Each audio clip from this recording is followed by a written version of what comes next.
नमस्कार दोस्तों, कैसे हैं आप लोग। 13 फरवरी 2022 के daily news analysis current affairs discussion में आपका स्वागत है। कौन कौन सी इंपॉर्टेंट न्यूज आज डिस्कस करने वाले हैं। तो यहाँ पे हमारे minister of external affairs Jaishankar साहब ने साफ साफ ये बोल दिया है कि लाइन ऑफ एक्चुअल कंट्रोल पे जो कुछ भी 2020 में चाइना ने करना शुरू किया, चाइना ने अपने रिटन गारंटीज और प्लेजेस को यहाँ पे वायलेट किया है। इंडिया धीरे धीरे करके, और इंडिया के जो भी रिप्रेजेंटेटिव है डिप्लोमेटिक, वो धीरे धीरे करके चाइना के प्रति बहुत ज्यादा ओपनली वोकल हो रहे हैं। इस टॉपिक के बारे में बात करेंगे। फिर स्माइल स्कीम क्या है, इसके बारे में बात करेंगे। चाइना का जो इन्फ्लुएंस है सोलोमन आइलैंड्स नाम की कंट्री के अंदर, यहाँ पे यूएस उस इन्फ्लुएंस को कम करने की कोशिश कर रहा है और अपनी एक एम्बेसी यहाँ पे खोल रहा है। इस न्यूज को समझेंगे। फिर माइक्रोनेशियन स्टेट्स ने पहले ये बोला था कि हम पैसिफिक ब्लॉक से बाहर निकल जाएंगे, पैसिफिक आइलैंड का जो फोरम है उससे बाहर निकल जाएंगे, लेकिन अब ये कह रहे हैं कि ये बाहर नहीं निकलेंगे। इस न्यूज को देखेंगे। तो एग्रीकल्चर सेक्टर में 2024 तक डीजल को रिप्लेस करके रेन्यूएबल सेक्टर को लाया जा सके, इसके बारे में एक न्यूज है, इसे देखेंगे। फिर कश्मीर के अंदर जो वेट स्पेल्स हैं सर्दियों के दौरान वो कम हो गए, ये न्यूज क्या बोलती है। कैसे स्नो फॉर्मेशन कश्मीर वैल्यू में कम हो रहा है, इसके बारे में बात करेंगे। फिर पार्कर सोलर प्रोब, इसने वीनस की सरफेस को यहां पे मैप किया है। तो ये वीनस की सरफेस को जो मैपिंग की है, इसके बारे में ओवरऑल यहां पे देखेंगे। फिर मॉइस प्रोपोगंडा को काउंटर करने के लिए भारत सरकार क्या क्या कर रही है, इसको देखेंगे। और जो अफगानिस्तान को हमने वीट डोनेट किया, वो कैसे वहां पहुंचाया जाएगा, कैसे उसका डिस्ट्रीब्यूशन होगा, किसको हैंडओवर किया जाएगा, इसको यहां पे समझेंगे। ओवरऑल इतनी न्यूज हम यहाँ पे देखने वाले हैं। एक word of the day, imminent. इसका क्या मतलब होता है। इमिनेंट मतलब जो होना ही है, ऑलमोस्ट होने ही वाला है, अबाउट टू हैपन, या फिर बहुत जल्दी होने वाला है। आसन्न, निकटस्थ, सन्निकट, समुपस्थित। तो बेसिकली जो चीज ऑलमोस्ट होने वाली है। जैसे कि यहाँ पे सेंटेंस में देखिए तो the US and the UK have asked citizens to leave Ukraine at the earliest, maintaining that invasion from Russia is imminent. मतलब यूएस और यूके ने अपने नागरिकों को वार्निंग दी कि तुरंत यूक्रेन छोड़ से निकल जाओ, क्योंकि रशिया ऑलमोस्ट अटैक कर ही देगा यूक्रेन पे, कभी भी अटैक कर सकता है। आगे बढ़ने से पहले वीडियो पे लाइक का बटन दोस्तों, if possible for you please click the join button. आपके ज्वाइन बटन दबाने से खासा मदद मिलती। इंस्टाग्राम पे फॉलो कर लीजिए, टेलीग्राम ग्रुप ज्वाइन कर लीजिए। टेलीग्राम ग्रुप पे आपको ये लेक्चर की पीडीएफ मिल जाएगी, और ज्यादा से ज्यादा लोगों के साथ इस लेक्चर को शेयर और सब्सक्राइब करें। वीडियो थोड़ी सी लेट है, आज संडे है, लेट सो के उठाओ। मंडे टू सैटरडे या मंडे टू फ्राइडे आपको वैसे भी वीडियो 8, साढ़े 8, 9 बजे से पहले पहले मिल जाती है, एडिटोरियल और करंट अफेयर्स दोनों, तो थोड़ा सा एडजस्ट करें। चलिए, पहली news, China violated written pledges, Jaishankar साहब ने बोला है। तो basically minister of external affairs Jaishankar साहब ये मीटिंग कर रहे थे Australian foreign minister Marise Payne के साथ मेलबर्न में। तो जी हाँ, जयशंकर साहब इस समय पे मेलबर्न गए हुए हैं। देख लीजिए, अगर आप यूपीएससी की तैयारी कर रहे हैं तो आपके फ्यूचर प्रोस्पेक्ट्स बहुत अच्छे हैं। आपको पता होना चाहिए जयशंकर साहब इंडियन फॉरेन सर्विसेज को बिलोंग करते थे, और उसके बाद अपनी एक्स्ट्राऑर्डिनरी परफॉर्मेंस के चलते ये फॉरेन मिनिस्टर बन गए। तो कल की डेट में आप भी फॉरेन सर्विसेज क्वालिफाई कर लेते हो यूपीएससी के थ्रू, तो हो सकता है आपकी परफॉर्मेंस अच्छी हो तो आप फॉरेन मिनिस्टर बन जाओ। This can be a source of inspiration for you. Foreign secretary भी रहे जयशंकर साहब लंबे समय तक। बहरहाल, यहां पे ओवरऑल जयशंकर साहब ने ओपनली ये बोल दिया कि भाई देखिए, एलएसी के ऊपर वायलेट करके चाइना ने अपने रिटन कमिटमेंट्स को वायलेट किया है।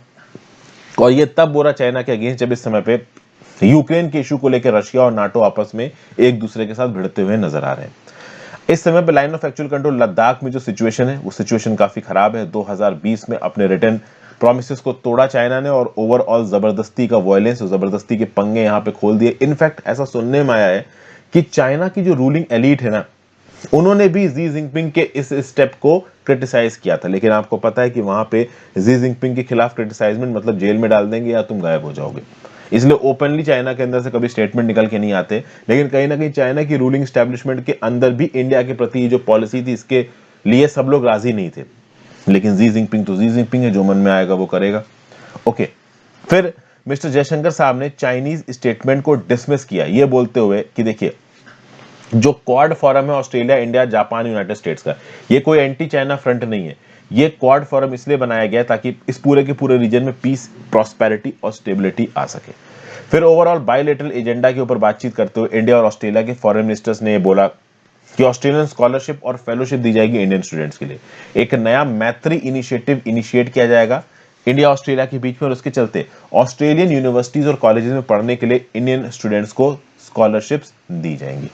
ओके, फिर नेक्स्ट यहां पे क्या है, एक कंटेक्स्ट में यहाँ पे जयशंकर साहब के स्टेटमेंट्स को अच्छा बताया जा रहा है, चूंकि जनवरी में 14th round of border talks के बाद हमारे जो आर्मी चीफ है जनरल मनोज नरवाने, इन्होंने एक कंट्रोवर्शियल चीज बोल दी थी। इन्होंने बोला था कि 6 फ्रिक्शन पॉइंट्स में से 5 रिजॉल्व हो चुके हैं, जिसमें देपसांग प्लेन्स का नाम नहीं था।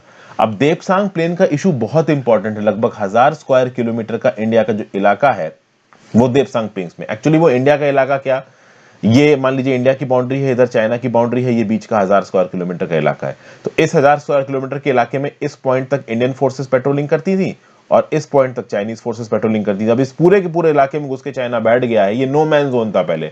अब इस पूरे के पूरे इलाके में घुस के चाइना बैठ गया और इंडिया को इस पॉइंट पे रोक दिया है, आगे आने नहीं दे रहे हैं। तो इस कंटेक्स्ट में देखा जाए तो ये 1000 लगभग स्क्वायर किलोमीटर का इलाका चाइना ऑलमोस्ट यहाँ पे कब्जा के बैठ गया है, इंडियन फोर्सेस की पेट्रोलिंग रोक दी है। ये इलाका है कहां, तो ये जो रेड रंग का डॉट दिख रहा है ना आपको नक्शे में, ये है देपसांग प्लेस, और ये स्ट्रेटेजिकली बहुत इंपॉर्टेंट है, क्योंकि इस इलाके के ऊपर चाइना का अगर कंट्रोल परमानेंटली आ जाता है तो दौलत बेग ओल्डी की जो हमारी एयर स्ट्रिप है वो कॉम्प्रोमाइज हो जाएगी। जो सियाचिन ग्लेशियर के ऊपर हमारा जो कब्जा है वो काफी हद तक कॉम्प्रोमाइज हो सकता है। यस पेपर 2 इंटरनेशनल रिलेशंस और effect of policies of other countries और इंडियाज इंटरेस्ट में न्यूज आपको काम आएगी। नेक्स्ट न्यूज है स्माइल स्कीम। तो भैया union minister for social justice ने लॉन्च की है स्माइल स्कीम। तो union minister for social justice and empowerment doctor Virendra Kumar साहब ने सेंट्रल सेक्टर स्कीम लॉन्च की, जिसका नाम है स्माइल। सेंट्रल सेक्टर स्कीम का मतलब क्या है कि टोटल खर्चा केंद्र की सरकार करेगी, राज्य की सरकारों को खर्चा करना नहीं है। सेंट्रली स्पॉन्सर्ड स्कीम में बंटवारा होता है, ओके, 60-40 का कह लो, 75-25 का कह लो, 90-10 का कह लो। 60-40 75-25 90-10 पता है क्या है ना, कि कितना परसेंटेज केंद्र की सरकार खत्म कर रही है और कितना परसेंटेज राज्य की सरकार खत्म कर रही है। लेकिन सेंट्रल सेक्टर स्कीम में सब कुछ केंद्र की सरकार खत्म करेगी। स्माइल स्कीम का फुल फॉर्म है support for marginalised individuals for livelihood and enterprise. ये जो एंब्रेला स्कीम है इसको department of social justice and empowerment ने बनाया। काम क्या है, welfare and rehabilitation of the transgender community and the people engaged in the act of begging. तो दो लोग, एक तो ट्रांसजेंडर कम्युनिटी के लोग, दूसरा जो लोग भीख मांगते हैं, उनके बेनिफिट के लिए यहाँ पे चीजें की जा रही है।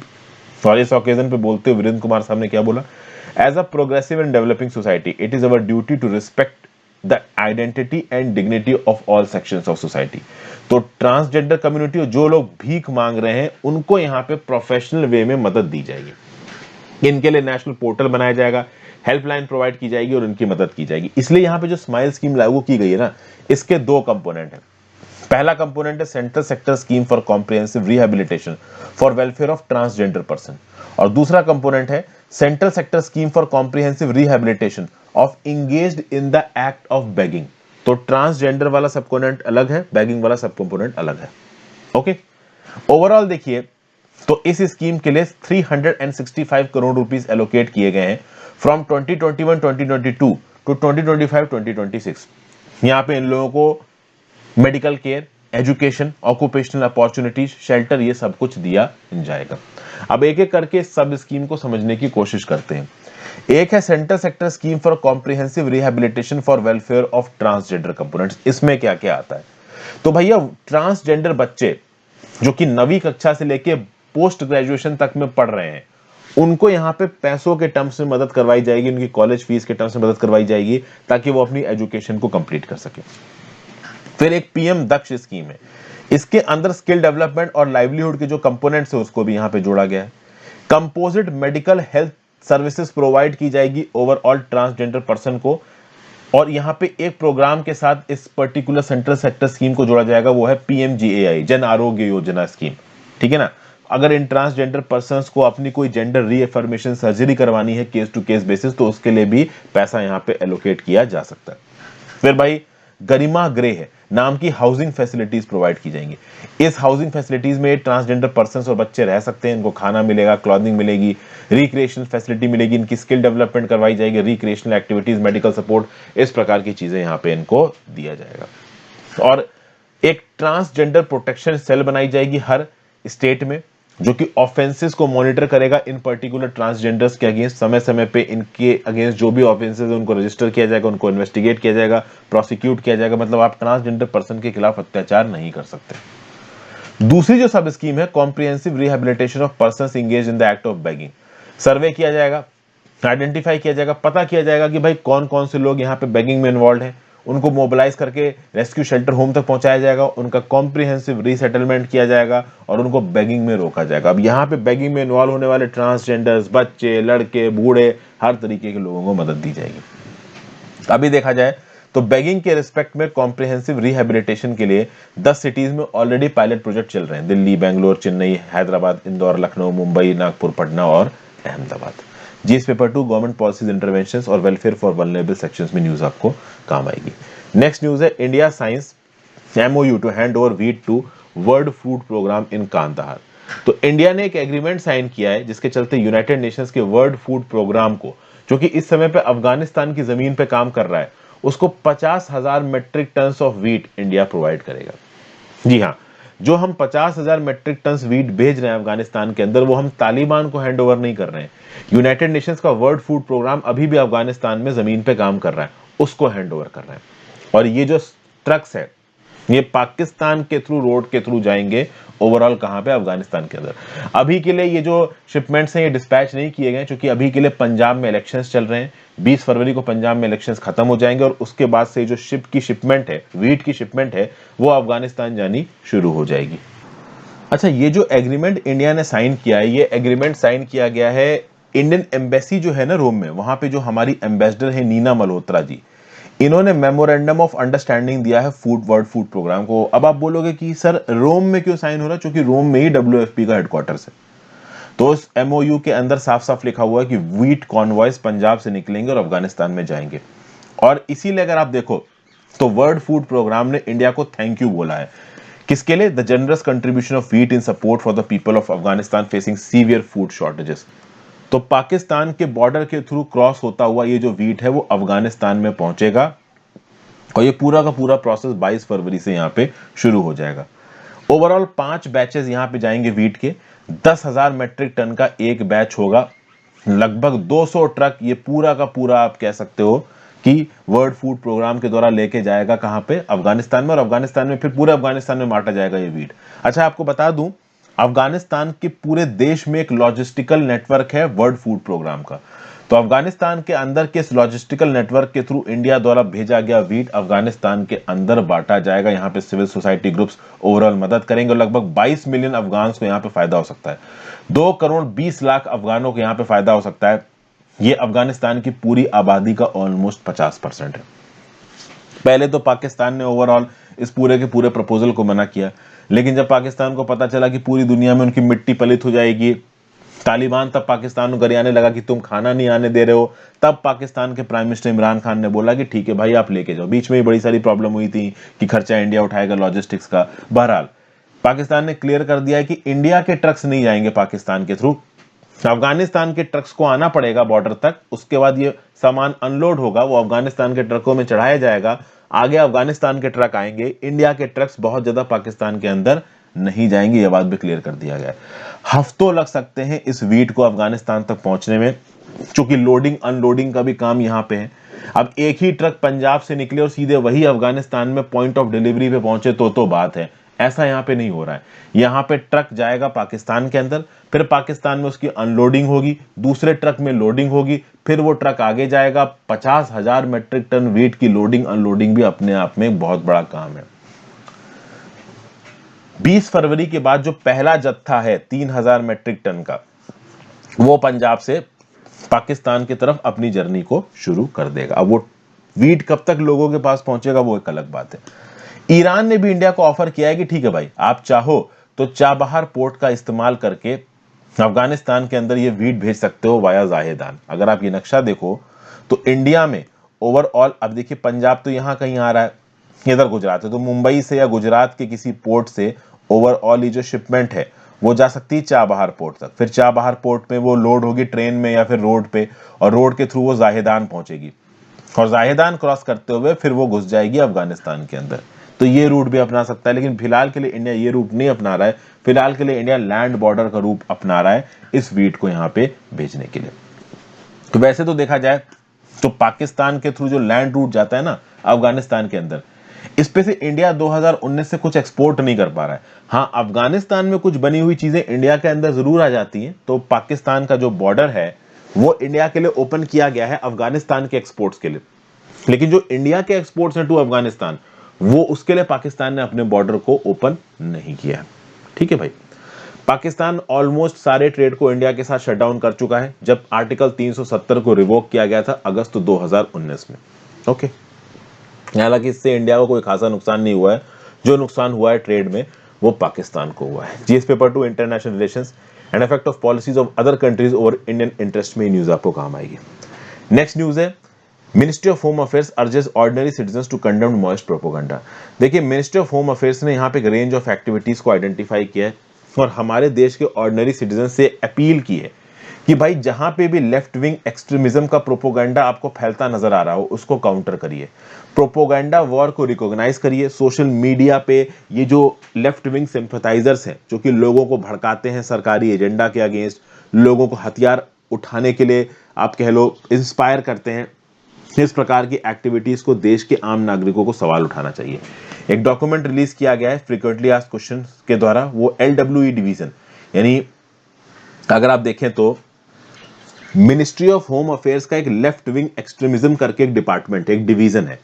इस डिवीजन का काम यह है कि जो लोगों को भड़काया जाता है ना इन मॉइस्ट कैडर्स के द्वारा कि आप हथियार उठा लो, ये सरकारी पॉलिसीज हमारे खिलाफ हैं तो सरकार से लड़के ही हम पॉलिसीज बदलवा पाएंगे, इस प्रकार की प्रोपोगंडा को फैलाने वालों के अगेंस्ट यहां पे एक प्रकार का अवेयरनेस प्रोग्राम चला रही है सरकार सोशल मीडिया के ऊपर। और जो 18th क्वेश्चन है फ्रीक्वेंटली आस्क्ड क्वेश्चन के डॉक्यूमेंट में, ये बोलता है what an ordinary citizen can do against left wing extremism, मतलब मेरे आपके जैसे जो ऑर्डिनरी लोग हैं वो लेफ्ट विंग एक्सट्रीमिज्म के अगेंस्ट क्या कर सकते हैं।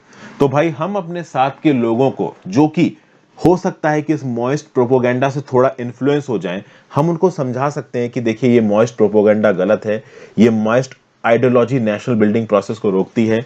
जो लोग मॉइस्ट की तरफ मिल रहे हैं उनको सरकार की तरफ जाना चाहिए, सरकारी पॉलिसीज का फायदा उठाना चाहिए, सरकारी स्कीमों का फायदा उठाना चाहिए। इन मॉइस्ट की प्रोपोगंडा में मिलके कोई फायदा है नहीं। इंसर्जेंसी कब से चल रही है, इस इंसर्जेंसी के चलते इनके इलाकों में डेवलपमेंट नहीं पहुंच पाता है, इनके लोग बेकार में सिक्योरिटी फोर्सेस से लड़के मरने लगते हैं। तो ये जो प्रोपोगंडा वॉर चलाया जा रहा है मॉइस्ट सिंपैथाइजर्स के द्वारा, इसके अगेंस्ट लड़ना है, हमारे संविधान के डेमोक्रेटिक आइडेंशियल्स पे भरोसा करना है, क्रेडेंशियल्स पे, हमारी डेमोक्रेटिक आइडियोलॉजी पे भरोसा करना है और मॉइस्ट आइडियोलॉजी को अपोज करना है। मॉइज्म एक प्रकार का कम्युनिज्म है, इसको डेवलप किया गया था माओ त्से तंग से। तो यहां पे स्टेट की पावर को कैप्चर कर लेना थ्रू आर्म्ड इंसर्जेंसी, मास मोबिलाइजेशन और स्ट्रेटेजिक अलायंसेस, ये बोलती है मॉइस्ट आइडियोलॉजी। लेकिन ये गलत है। आप सरकार के अगेंस्ट लड़ने लगो, आर्मी के अगेंस्ट लड़ने लगो, ये कोई सॉल्यूशन नहीं है। आप सरकार में पार्टिसिपेट करो वोट डाल के, आप अपना इलेक्टेड रिप्रेजेंटेटिव चुनो, आप सरकार से डिमांड करो कि हमें ये राइट्स मिलनी चाहिए, ये सुविधा मिलनी चाहिए। This is the right way to move forward, ना कि आप मॉइस्ट आइडियोलॉजी से इन्फ्लुएंस हो रहे हो और ओवरऑल आर्म्ड वे अपना रहे हो, ये यहाँ पे गलत है।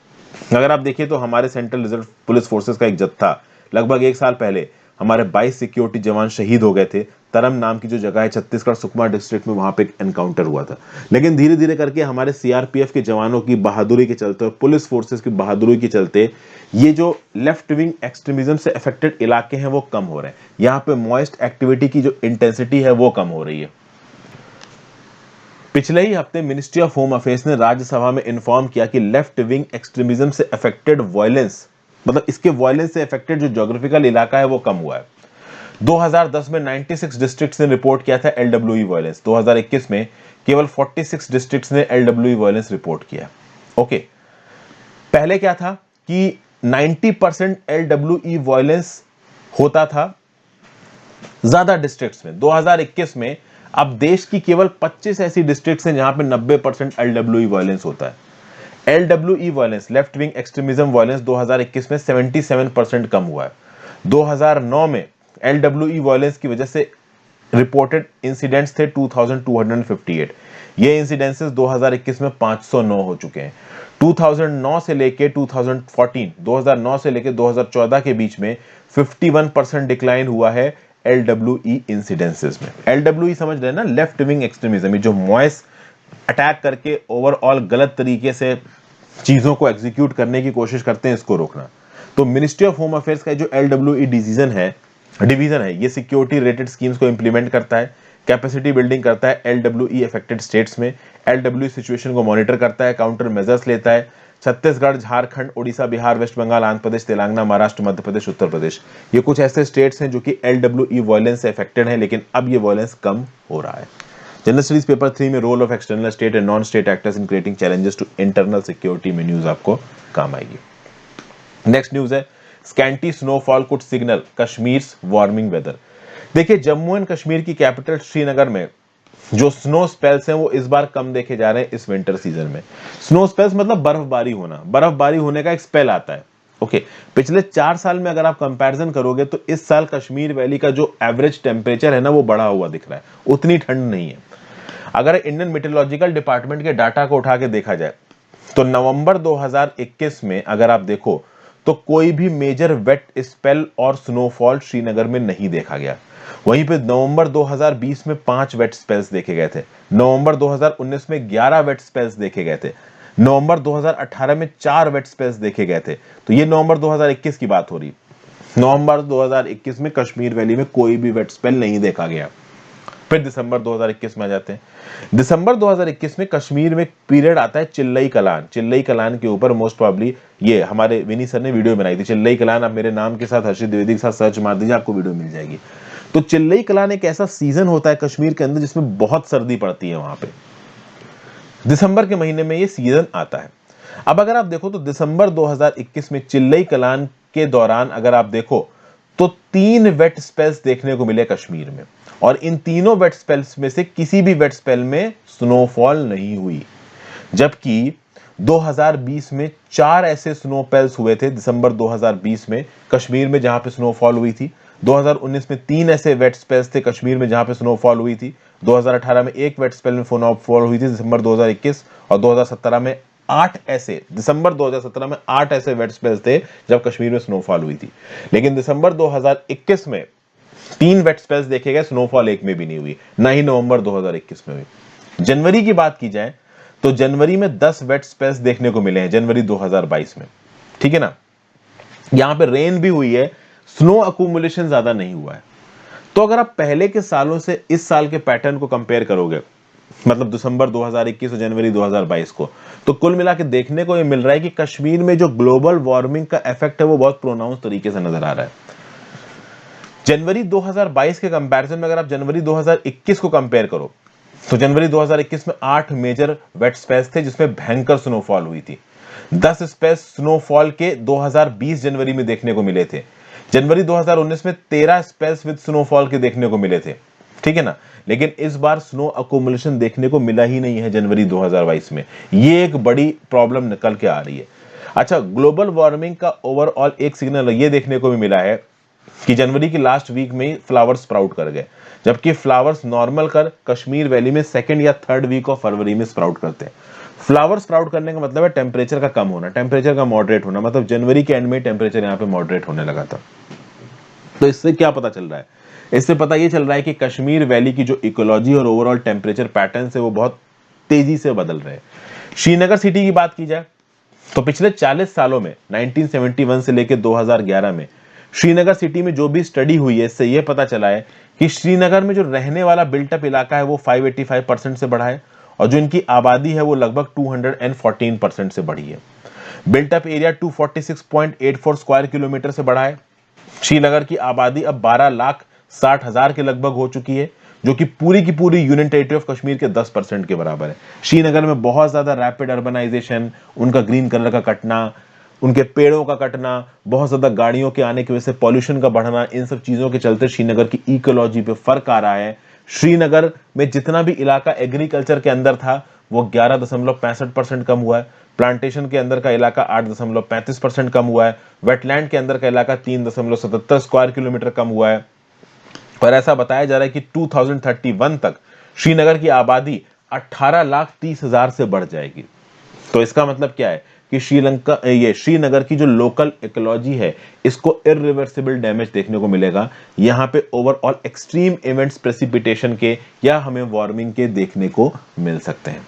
ओके, जो प्लेन वाला इलाका है वहां पे जो टेम्परेचर्स हैं वो बढ़ेंगे, हमें ज्यादा गर्मी देखने को मिलेगी, और जो पहाड़ी इलाका है वहां पे स्नोफॉल जरूरत से ज्यादा और जरूरत से कम टेम्परेचर्स देखने को मिलेंगे। तो एराटिक वेदर पैटर्न्स आने वाले समय में श्रीनगर का इंतजार कर रहे हैं। जीएस पेपर थी, एनवायरमेंट और क्लाइमेट चेंज में न्यूज काम आएगी। Next news, target for renewable energy in agriculture sector. केंद्र की सरकार ने टारगेट बनाया कि 2024 तक एग्रीकल्चर सेक्टर में हम डीजल का इस्तेमाल ही बंद कर देंगे, सब कुछ रिन्यूएबल एनर्जी के थ्रू होगा।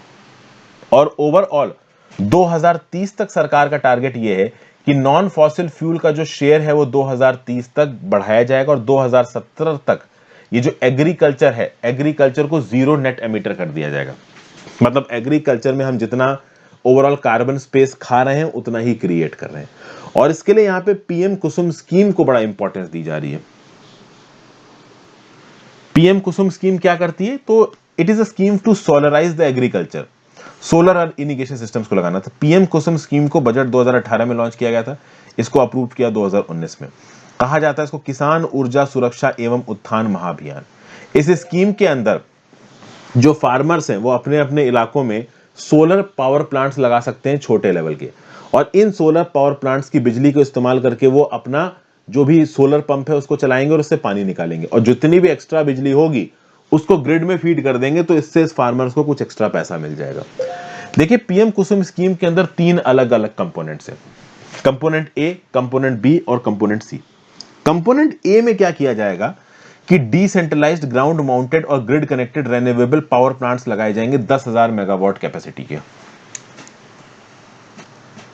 मतलब 10,000 मेगावाट कैपेसिटी तक के प्लांट्स जो भी ये फार्मर वगैरह हैं वो बाकी फार्मर्स के साथ मिलकर सरकारी मदद से लगा सकते हैं। यहाँ पे जो भी बिजली पैदा होगी वो बिजली ओवरऑल एग्रीकल्चर पर्पसेस के लिए इस्तेमाल की जाएगी और एक्स्ट्रा बिजली बेच दी जाएगी किसको? ओवरऑल आप कह लो जो भी ग्रिड का पावर परचेजर होगा, और उससे इन किसानों को पैसा मिलेगा। कंपोनेंट सी के अंदर 1.5 million grid connected solar powered agriculture pumps को सोलराइज किया जाएगा। देखिए, अभी भी बहुत सारे सोलर पंप्स गांव के इलाके में लगे हुए हैं। इन सोलर पंप्स को कन्वेंशनल बिजली मिलती है, कन्वेंशनल बिजली जो हमने कोयला जमा के पैदा की है। अब ये कोयले से चलने वाले सोलर पंप्स को सोलर पावर से चलने वाले सोलर पंप्स में बदला जाए, और इसी के लिए कंपोनेंट बी है कि भाई 2 million stand alone solar power agriculture pump, मतलब एक ऐसे एग्रीकल्चर पंप जो सीधे सीधे सन की एनर्जी को इस्तेमाल करके चल सकते हैं, ये पंप इंस्टॉल कर दो तो उसको ग्रिड से कनेक्ट करने की जरूरत नहीं है, वो सूरज की एनर्जी से चलेगा। तो सूरज की एनर्जी से चलने वाले स्टैंड अलोन पंप बनाना कंपोनेंट बी। कंपोनेंट सी में जो अभी के लिए कन्वेंशनल एनर्जी से चलने वाले पंप है उनको सोलराइज करना, और कंपोनेंट ए में छोटे लेवल पे आप सोलर पावर प्लांट्स बना दो, उनको ग्रिड से कनेक्ट कर दो, ताकि जो भी एक्स्ट्रा पावर आप बनाते हो वो ग्रिड में बेच के फार्मर्स पैसा कमा सकते हैं। तो इससे होगा क्या कि जो पावर डिस्ट्रीब्यूशन कंपनीज हैं इनका सब्सिडी बर्डन कम हो जाएगा, इनको फार्मर्स को कम बिजली देनी पड़ेगी कम पे, ठीक है ना। इरिगेशन बड़े आराम से हो जाएगा, क्योंकि अब देख लो वहां पे जब सोलर पावर्ड पंप लगे होंगे तो ओवरऑल उन सोलर पावर्ड पंप को चलाने के लिए बिजली के बिल को माफ नहीं करना पड़ेगा राज्य की सरकार को। प्लस यहां पे ग्राउंड वाटर भी बचेगा, क्योंकि अब यहां पे फार्मर्स को पता है कि अगर हम ज्यादा बिजली खर्च नहीं करते हैं तो एक्स्ट्रा बिजली हम बेच सकते हैं ग्रिड में और उससे हम पैसा कमा सकते हैं। तो फार्मर्स भी उतना ही पंप चलाएंगे जितना उनको जरूरत होगी पानी की, तो इससे पानी भी कम इस्तेमाल होगा, क्योंकि फार्मर्स एक्स्ट्रा बिजली को बेच के यहां पे पैसा कमाने की कोशिश कर रहे होंगे। हालांकि इस पूरी की पूरी स्कीम में एक बड़ा फ्लॉ है। फ्लॉ ये है कि ये स्कीम उन सोलर पंप्स के लिए दी जा रही जिनकी कैपेसिटी 3 हॉर्स पावर से ज्यादा है, और 3 हॉर्स पावर से बड़ा सोलर पंप एक इन्फ्लुएंशियल किसान लगा सकता है जिसके पास थोड़ा बहुत पैसा हो। एक गरीब किसान, स्मॉल और मार्जिनल फार्मर्स 3 हॉर्स पावर से ज्यादा के सोलर पंप अफोर्ड नहीं कर सकते। जीएस पेपर 2 में न्यूज आपको काम आएगी। फिर अगली न्यूज है Micronesian states to stay in Pacific bloc. देखिए, पैसिफिक आइलैंड्स का एक पॉलिटिकल ब्लॉक था। इस पॉलिटिकल ब्लॉक का नाम, ब्लॉक था मतलब है, इसका नाम है साउथ पैसिफिक फोरम। आप कह लीजिए कि इसको अभी के लिए पैसिफिक आइलैंड फोरम कहा जाता है।